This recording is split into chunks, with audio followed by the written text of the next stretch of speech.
परमेश्वर के बड़े नाम की महिमा हो। फिर से आने वाला प्रभु यीशु मसीह के मीठे और श्रेष्ठ नाम से सबको जय मसीह की अभिनंदन करता हूँ। फिर से आज सुबह ये प्रभात मनन में आकर परमेश्वर का वचन से कुछ बातें मनन करने के लिए परमेश्वर ने एक और अवसर हमारे जीवन में दिया है, इसलिए परमेश्वर को धन्यवाद देता हूँ।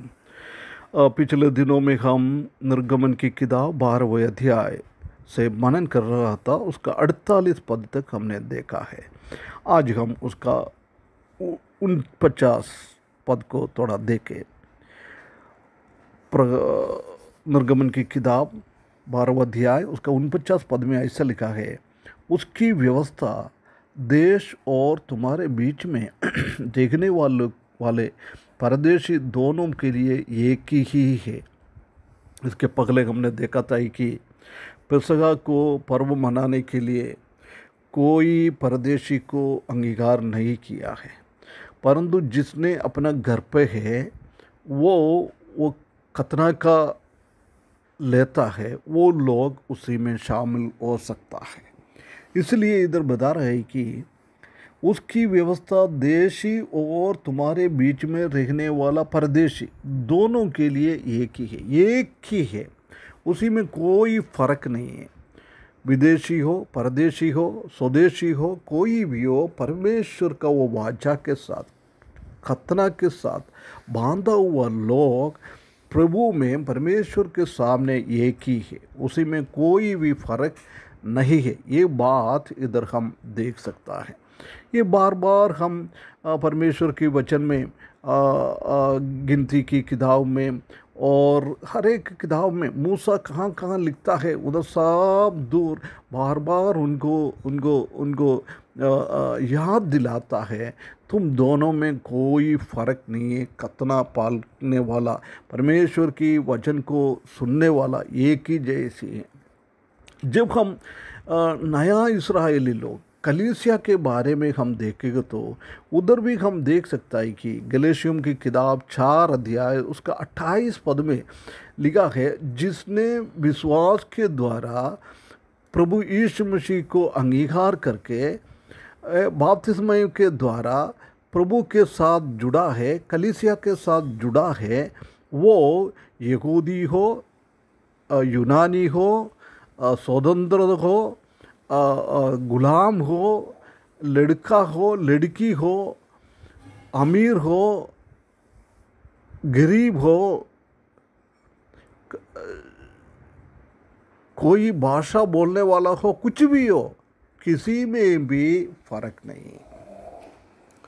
कितना ये कच्चा अवस्था हमारे जीवन में दिया है, परंतु हम अभी भी ऐसी हम फ़र्क दिखता है। प्रभु यीशु मसीह में आने के बाद भी हम ऊंचा कास्ट का है, तुम नीचे कास्ट का है। प्रिय भाइयों बहनों, कभी ऐसा हमारे जीवन में एक बात सोचना भी नहीं चाहिए।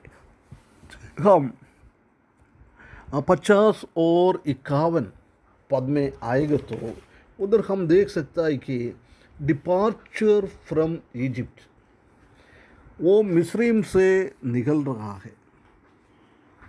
कहाँ की ओर? इस्राएल की ओर, कनान की ओर। इस्राएल लोग एक जगह से दूसरा जगह के लिए जा रहा है, उसी का विवरण हम उधर देख सकता है। हम आइए थोड़ा पढ़ें निर्गमन की किताब 12 अध्याय उसका 50 और 51। ये आज्ञा जो यहोवा ने मूसा और हारून को दी, उसके अनुसार सारे इस्राएलियों ने किया है। और ठीक उसी दिन यहोवा इस्राएलियों को मिस्र देश से दल दल करके निकाल ले गया है। कितना एक बहुत बड़ी बात इधर हम देख सकता है।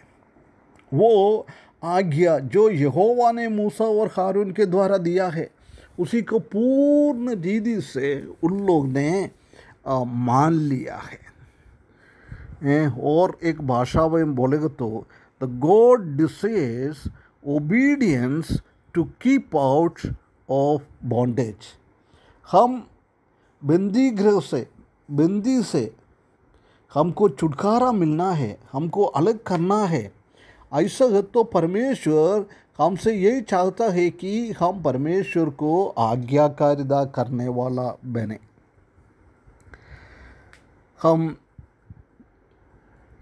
इस्राएली लोगों को उधर से निकलने के लिए परमेश्वर का आज्ञा को मानना बहुत ज़रूरी था।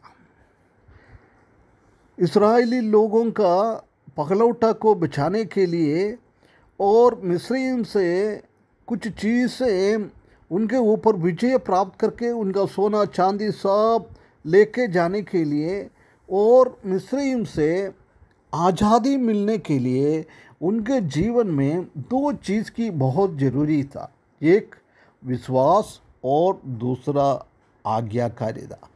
ये दोनों चीज़ बहुत ज़रूरी है। जब तक ये दोनों चीज़ हमारे जीवन में है नहीं है, जब तक हम आज़ादी प्राप्त नहीं कर सकता है। परमेश्वर का वचन में ऐसा लिखा है।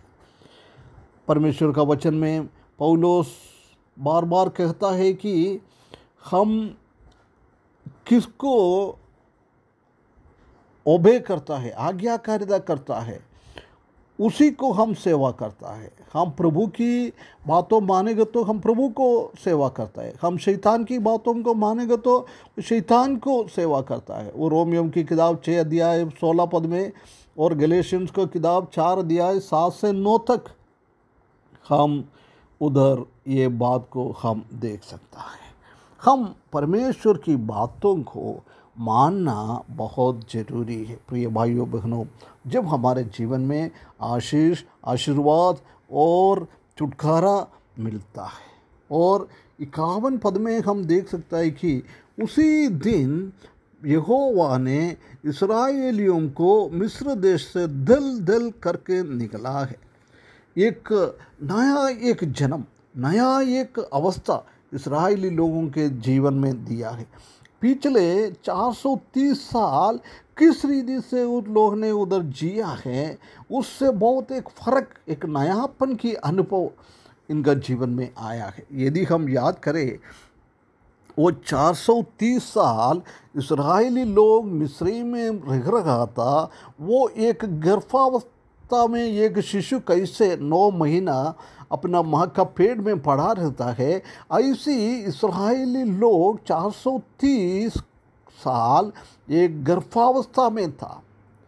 परंतु उधर का वो मिस्रईम की ओर परमेश्वर ने दिया हुआ बाधाएं, वो बहुत तकलीफ हुए, परेशानी, ये उनका प्रसव के लिए एक पीड़ा, प्रसव की पीड़ा को हम समझ सकता है। वो प्रसव का पीड़ा सहने के बाद उनके जीवन में एक नया अनुभव, एक नया जन्म, एक जाति, एक परमेश्वर का संत, एक अलग होकर एक नया अनुभव में आया हुआ है। प्रिय भाइयों बहनों, हम नया विश्वासियों को, कलीसिया को भी देखेंगे तो भी ये बात को हम देख सकता है। हमारा प्रभु यीशु मसीह ने काल्वरी क्रूस पर हमारे लिए एक प्रसव वेदना सहा है।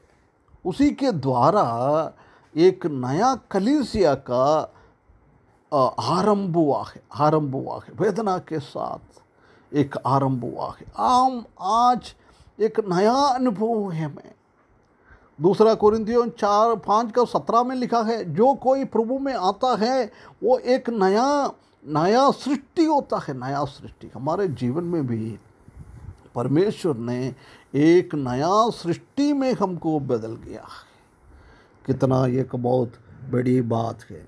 इधर बोल रहा है, मैंने उनको दल दल से निकाल दिया है। एक नया आरंभ, 430 साल का वो कठिनाई की ख़त्म कर दिया है, अभी एक आज़ादी का अनुभव में लेके आया है। प्रिय भाइयों बहनों, हम भी प्रभु यीशु मसीह में आने के पहले वो शैतान के प्रभाव में हम थे, शैतान का अधीनता में हम थे, शैतान का गुलाम थे हम।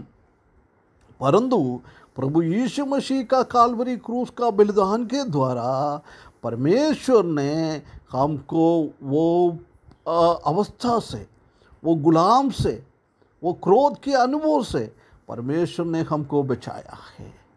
प्रिय भाइयों बहनों, हम परमेश्वर को आज्ञाकारिता करते हुए आगे जाना परमेश्वर हम चाहता है। यूहन्ना का सुसमाचार में बार बार प्रभु यीशु मसीह बोलता है, तुम उनको प्यार करेगा तो तुम उसका आज्ञा को पालन करता है। वो आज्ञा को पालन करते हुए परमेश्वर को हम प्रेम करते हुए हमारा जीवन आगे बढ़ाने के लिए परमेश्वर इस वचन के द्वारा हमको सहायता करे। उसके बड़े नाम की महिमा हो।